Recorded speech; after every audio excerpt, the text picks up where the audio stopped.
Herbie, good to visit with you. And I got a bunch I want to get to from week one. I do want to ask one quick one on tonight. Stanford Steve made a point as we watched tonight's game, and I agree with him. Notre Dame's in a tough spot. I know that might sound crazy, but this Louisville team was lousy last year. Notre Dame heard all offseason how bad they were. And they saw a very focused, emotional, and I give credit to Louisville team tonight. But ultimately, they do what they're supposed to do and they win. What do you take away from the Irish tonight?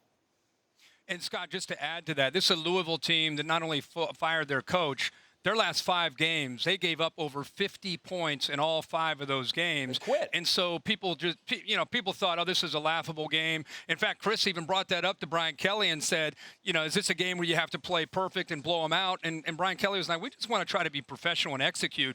And next thing you know, it's 14-14, and Puma Pass is throwing the ball and running the ball, and it's like, whoa.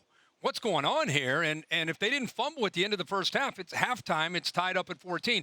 But I'm with you. And no matter what sport it is, when you're supposed to win and dominate, puts you in a really tough spot to try to live up to those expectations. And I think Brian Kelly just said that in the post-game interview.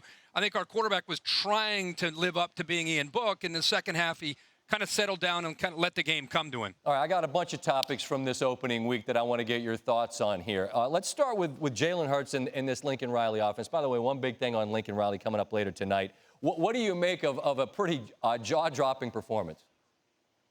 I think you and I could play quarterback in that offense and be okay. My foot speed's limited, Herbie. Foot speed and declining athleticism have set in.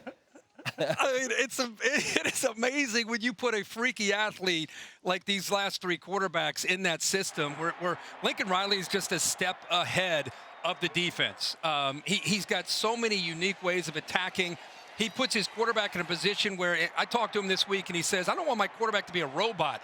I want to turn him loose, get comfortable with the scheme, let him make decisions, and not worry about making mistakes. And you could tell that he's like a corner man that's worked with Jalen Hurts and gotten him in a position to go out. I think the big thing that I took away from this is, we're still going to see the RPOs. You can still see him throwing the ball around. He still has weapons. But when he runs the ball like he did at Alabama, it's a different way of running than what Kyler Murray did or Baker Mayfield did. He's running with purpose. He's running downhill. And as a defense, that puts a lot of pressure on you to have to be able to withstand that and deal with all the other stuff that Lincoln Riley can do in the passing game.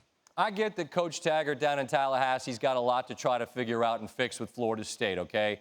But the way Boise State comes back, you're supposed to play in Jacksonville at night. They play at noon in Tallahassee. They ran over 100 plays, and they were dominant, was Boise, in that second 30 minutes. What did they say to you as a team that's got a path to being talked about late in this year, the way they won down there against Florida State? I'll say this beforehand. I love Boise State's program. I loved it when Chris Peterson was there. I love it now with Brian Harsin. They, to me, are the antithesis of what you see in big-time Power 5 football. They recruit 1- and 2-star kids. They redshirt them. They develop them, and they get them into a position where they can go out and win football games together. Old school. They had a true freshman quarterback, Hank Bachmeier. He's on the road, down big, 21-3. You mentioned the heat, the humidity, how these poor Broncos going to deal with it. They just kind of kept fighting, and they wind up winning the game. They're going to be favored in every game that they play. Yep. I'm not saying that they're going to go undefeated, but they're going to be heavily favored. It's going to need somebody that's going to have to trip them up. But there's a lot to like about that Boise State team, especially that freshman quarterback, man. He plays with a chip on his shoulder. Kid just looks like a winner to me. Yeah, they kept fighting. Fight on is the war cry out there in Los Angeles. And Coach Helton started the year, look, with shaky ground beneath him. And then JT Daniels gets hurt. He's done for the year. Their next 5 games are brutal. What's your sense of how they can kind of weather the storm that feels inevitable in Los Angeles? I mean, imagine your own part of your own fan base is cheering against you because they want a potential change with the head coach.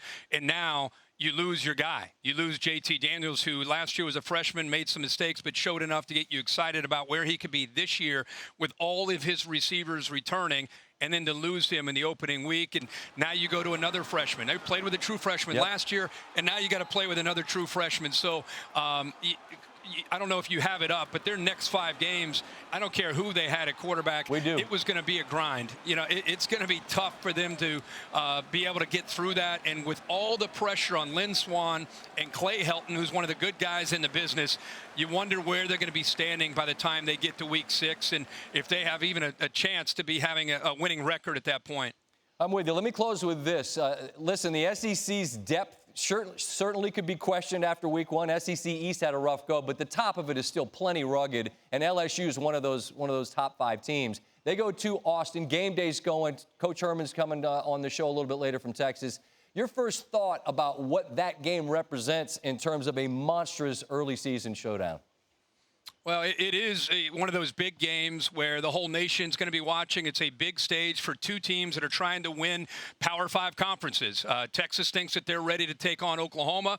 LSU thinks that they have a new offense with Joe Burrow, with the new scheme with Joe Brady, their RPO game, and they feel that they can go out and take on Alabama and A&M and Auburn and everybody else. So before they get to conference play, somebody's going to walk out of Austin Saturday night with a big-time push and a lot of momentum and a lot of confidence coming out of there, because this would be one of those wins when you get into November and you get into December and everybody's debating who should be in and who should be out. This would be one that no matter what happens, if you're out there with 1 loss, this would be one you'd love to have up on your mantle to be able to say, hey, we beat Texas in Austin with Joe Burrow, or Texas at home, hey, we took on LSU, the big bad SEC, and we took care of business. Somebody's going to be able to walk out of there with one of those wins that they'll hold on to for the next 10, 11, 12 weeks. See, the problem for you right now after this very busy week is your boy Van Pelt's just got open road. Maybe I can keep talking to you till 1 in the morning about this first week. No. You got wheels up back home, I'm sure. So let me say so long. I look forward to talking to you throughout this college football season. It's great to visit as always, my man. Thanks for watching ESPN on YouTube. For more sports highlights and analysis, be sure to download the ESPN app. And for live streaming sports and premium content, subscribe to ESPN+.